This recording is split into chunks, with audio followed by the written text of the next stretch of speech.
Give a little of yourself.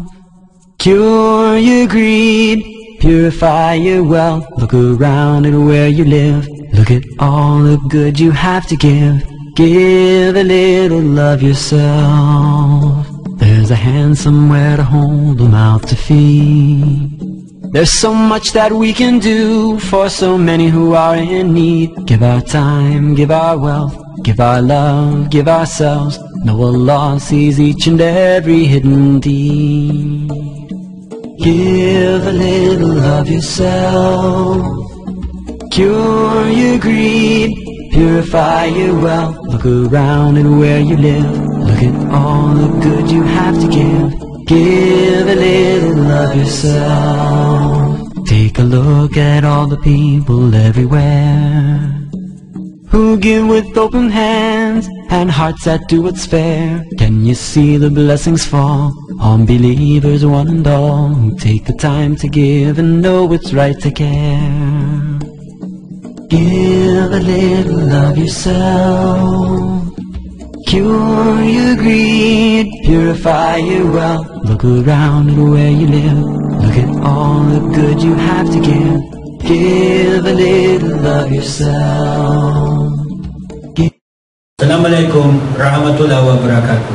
Ako si Reynaldo Maranan at ngayon ay Jamil Maranan, ngayong Muslim na ako. Ako ay tubong Batangas at isang senior teacher sa Saudi Aramco. Ako ay dating Katoliko, pinanganak na Katoliko sa isang pamilyang deboto sa simbahang Katoliko. Ako ay may asawa na 3 anak. Ang aking asawa ay galing sa isang pamilyang purong Katoliko at siya ay isang guro din. Noong ako ay nagtuturo pa sa Batangas, ako ay isang guro ng religion. At karamihan sa mga itinuro ko ay hindi ko mapaniwalaan.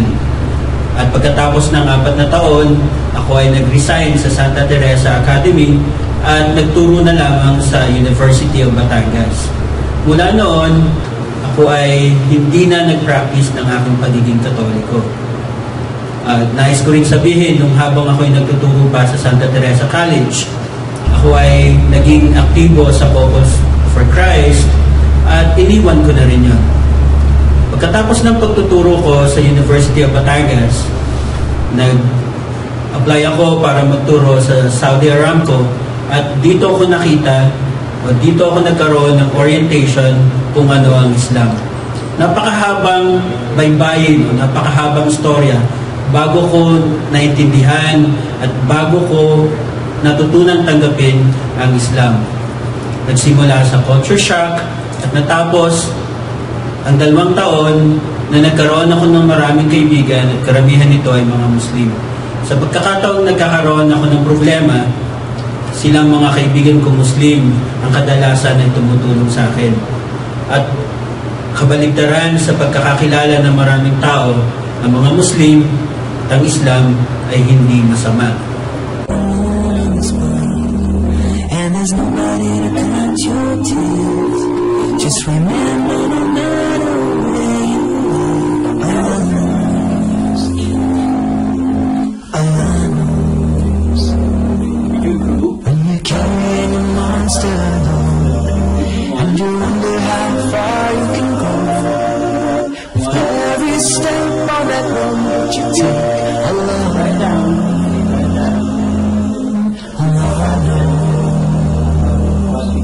No matter what inside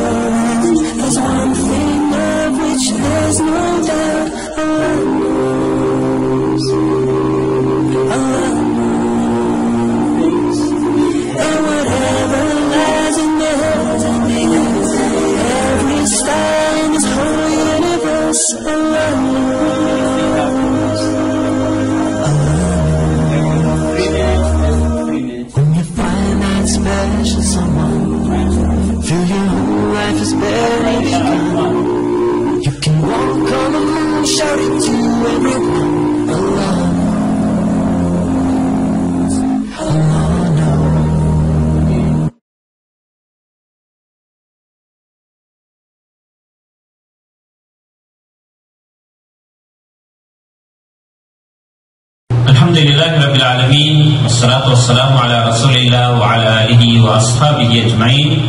Amma ba'du, assalamualaikum warahmatullahi wabarakatuh.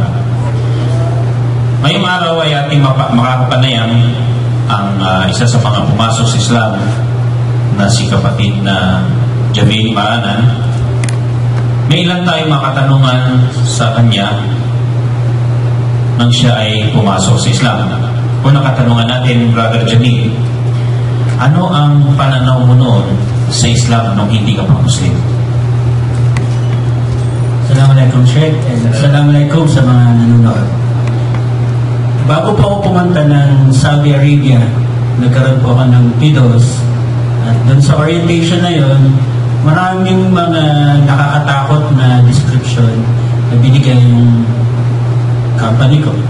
At ang naging resulta nito ay nagkaroon ako ng napaka-negatibong impresyon sa kulturang Arabic at saka sa Islam. Ang tingin ko sa mga Muslim ay nakakatakot at gagawa ng mga hindi ka nais-nais na bagay. Idagdag na dito ang mga naririnig nating mga balita na tinataguri ang mga terorista, ang mga Muslim, at nanginidnap ng mga foreigners sa Pilipinas. At nabuo sa isip ko ang isang napakapangit na imahe ng Islam, pati ng mga Muslim. Yun po yung una kong impresyon. Okay. Salamat. Ngayon, kasi yun yung mga naging pananaw mo sa Islam. Ano-ano mga nakita mo sa Islam?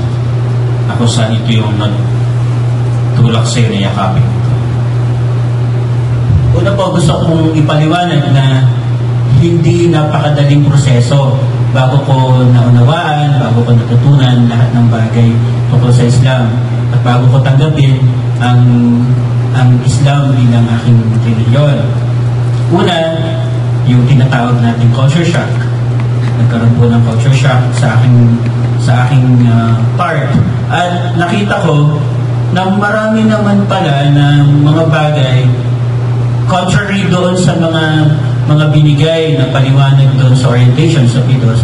Karamihan dito, o 90% karamihan nito ay kasinungalingan, hindi totoo.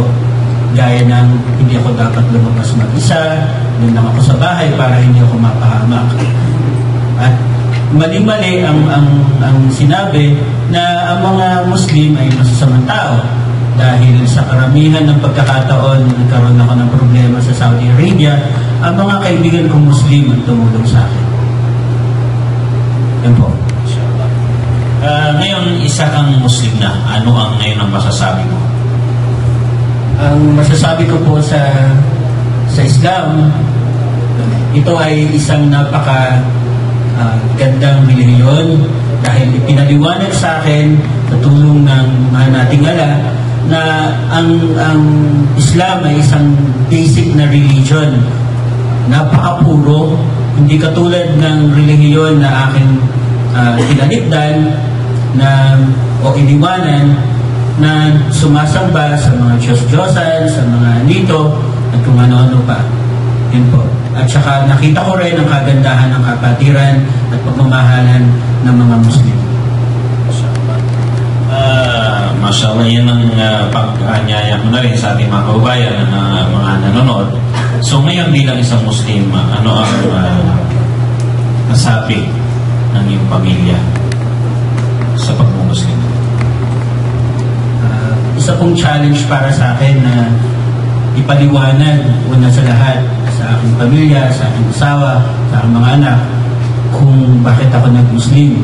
At sa totoo po ay hanggang ngayon ay ang pakiramdam ko ay hindi pa nagsisink in sa aking pamilya na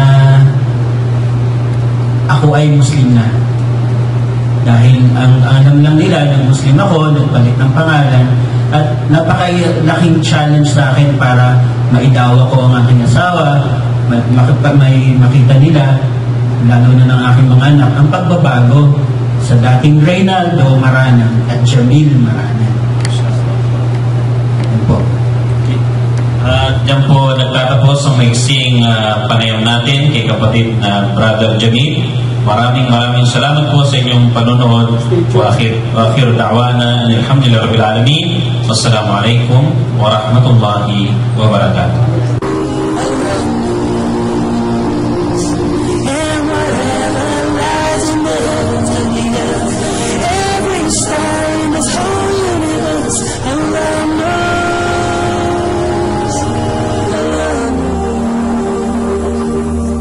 Every grain of sand in every desert line he knows. Every shade of pearl, every closed hand